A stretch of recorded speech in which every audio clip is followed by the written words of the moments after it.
Hi friends, welcome to your favourite channel listen without tension.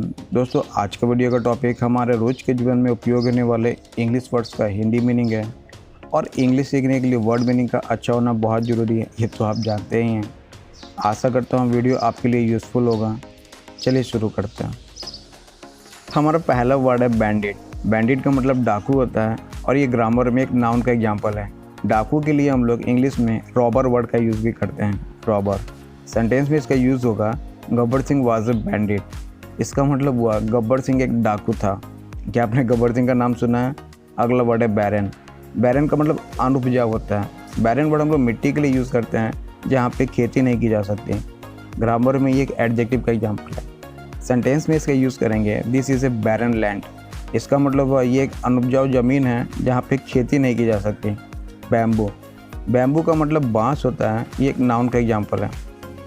Sentence में इसका use करेंगे this is a bamboo tree. इसका मतलब हुआ ये एक बांस का पेड़ है। और सेकेंड एग्जांपल देखते हैं, bamboos are used to make many things. इसका मतलब हुआ बांस से बहुत सारी चीज़ें बनाई जाती है। अगला वर्ड है बैंकरप्ट। बैंकरप्ट का मतलब दिवालिया होता है, मतलब एक ऐसा आदमी है जिसने अपने सारे पैसे खो दिए हैं। ग्रामर में एक एडजेक्टिव का एग्जाम्पल है। चलिए इसका यूज़ सेंटेंस में करते हैं। सेंटेंस में इसका यूज़ होगा ही इज़ बैंकरप्ट। इसका मतलब वह दिवालिया है, यानी उसके पास कुछ रुपए नहीं है। अगला सेंटेंस देखते हैं, he become bankrupt after the loss in business. इसका मतलब वह दिवालिया हो गया बिजनेस में घाटा खाने के बाद में। अगला वर्ड है बंच। बंच एक नाउन का एग्जाम्पल है और इसका मतलब गुच्छा होता है। सेंटेंस में इसका यूज़ करेंगे this is a bunch of grapes. मतलब ये अंगूर का गुच्छा है। बेग।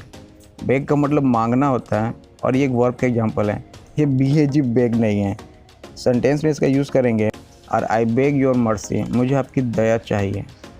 नेक्स्ट वर्ड है बेट। बेट का मतलब होता है शर्त लगाना और ये ग्रामर में एक वर्ब का एग्जाम्पल है। सेंटेंस में इसका यूज़ होगा डोंट बेट। इसका मतलब हुआ शर्त मत लगाओ। और अगला सेंटेंस हुआ I can bet he will win the game. इसका मतलब हुआ मैं शर्त लगा सकता हूँ कि वह गेम जीतेगा। अगला वर्ड देखते हैं ब्लफ। ब्लफ का मतलब ठगना होता है और ये ग्रामर में एक वर्ब का एग्जाम्पल है। दोस्तों, ठगना का एक और इंग्लिश वर्ड आप मुझे कमेंट करें। सेंटेंस में इसका यूज़ होगा ही ब्लफ्ड मी। इसका मतलब उसने मुझे ठगा। अगला सेंटेंस है यू कैन ब्लफ मी। इसका मतलब तुम मुझे ठग नहीं सकते। अगला वर्ड देखते हैं ब्रेथ। ब्रेथ का मतलब चौड़ाई होता है और ये ग्रामर में एक नाउन का एग्जाम्पल है। दोस्तों, इस वर्ड का यूज़ आप मुझे सेंटेंस में करके बताएं। अगला वर्ड है बुचर। बुचर का मतलब कसाई होता है और ये ग्रामर में नाउन का एग्जाम्पल है। सेंटेंस में इसका यूज़ करेंगे ही इज़ अ बुचर। इसका मतलब वह एक कसाई है। अगला वर्ड देखते हैं कैनन। कैनन का मतलब तोप होता है और ये एक नाउन का एग्जाम्पल है। तोप का मतलब आपने देखा होगा जिसमें से बहुत बड़े बड़े बम के गोले गिरते हैं। सेंटेंस में इसका यूज़ करेंगे cannon is a little weapon. इसका मतलब वह कैनन एक बहुत ही खतरनाक हथियार है। केज। केज का मतलब पिंजरा होता है। ये एक नाउन का एग्जाम्पल है और सेंटेंस में इसका यूज़ होगा don't put birds in cage. इसका मतलब हुआ चिड़िया को पिंजरे में बंद मत करो। अगला वर्ड देखते हैं सीरियल। सीरियल का मतलब अनाज होता है और ये एक नाउन का एग्जाम्पल है। सेंटेंस में इसका यूज़ करेंगे cereals are good source of carbohydrates. इसका मतलब हुआ अनाज कार्बोहाइड्रेट के बहुत अच्छे सोर्स होते हैं। अगला वर्ड है चेस। चेस का मतलब पीछा करना होता है और ये एक वर्ब का एग्जाम्पल है। दोस्तों, इस वर्ड का यूज़ आप मुझे सेंटेंस में करके बताएं। अगला वर्ड है क्लैप। क्लैप का मतलब ताली बजाना होता है और ये एक वर्ब का एग्जाम्पल है। सेंटेंस पे यूज़ करेंगे we should clap for our team. इसका मतलब वह हमें हमारी टीम के लिए ताली बजानी चाहिए।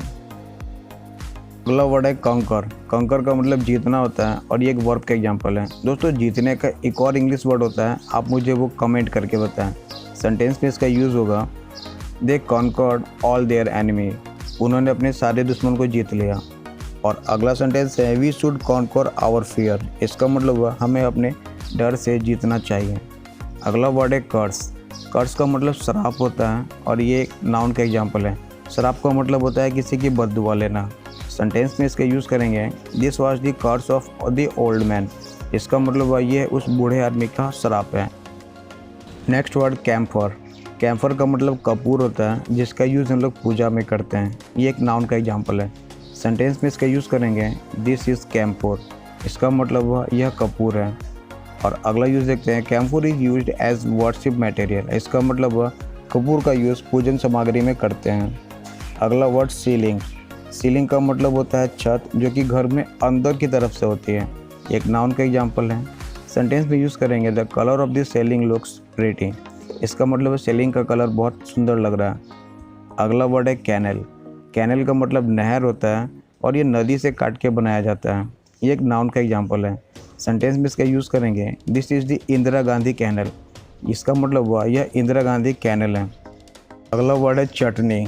जी हाँ, चटनी, ये एक नाउन का एग्जाम्पल है और चटनी का मतलब चटनी या फिर सॉस होता है। सेंटेंस पे यूज़ करेंगे, गिव मी सम चटनी। इसका मतलब हुआ मुझे कुछ चटनी दे। अगला वर्ड है कावर्ड। कावर्ड का मतलब डरपोक होता है और ये एक एडजेक्टिव का एग्जाम्पल है। सेंटेंस में इसका यूज़ करेंगे, I am not a coward. इसका मतलब हुआ मैं डरपोक नहीं हूँ।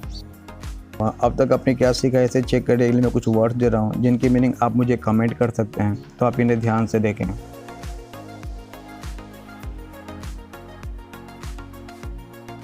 अगर ये वीडियो आपको सच में अच्छा लगा तो इसे लाइक और शेयर करना ना भूलें। आपका एक लाइक और शेयर मुझे और अच्छी वीडियोस बनाने के लिए मोटिवेट करता है। इसी तरह के वीडियोस को पाने के लिए मेरे चैनल को सब्सक्राइब करें। Thank you for watching.